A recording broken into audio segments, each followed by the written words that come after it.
Sveiki visi, noriu Jums parodyti vieną dalyką, noriu, kad Jūs man padėtumėte išspręsti šį dalyką.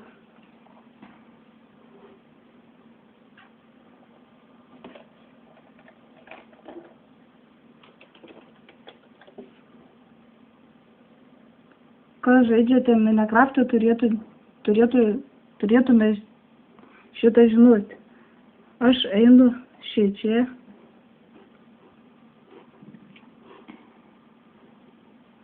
Spaudžiu single player. Ir man prašo javos. Aš spaudžiu javą. Ir va.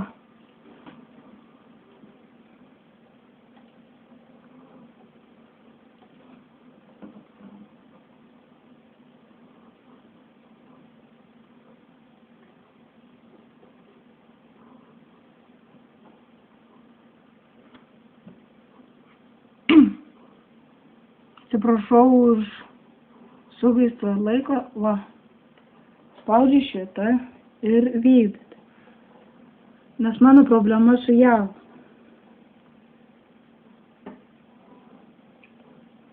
Krauna.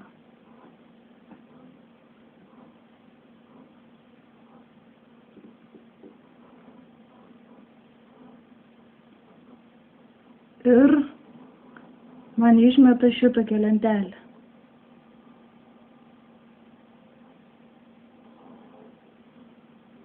Aš spaudžiu jas, bet rodo, kad update yra 26.24 ir dar viena lentelė.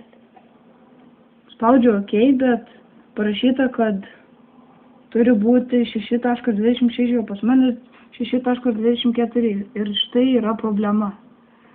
Jeigu kas nors žinot, parašykite į PM.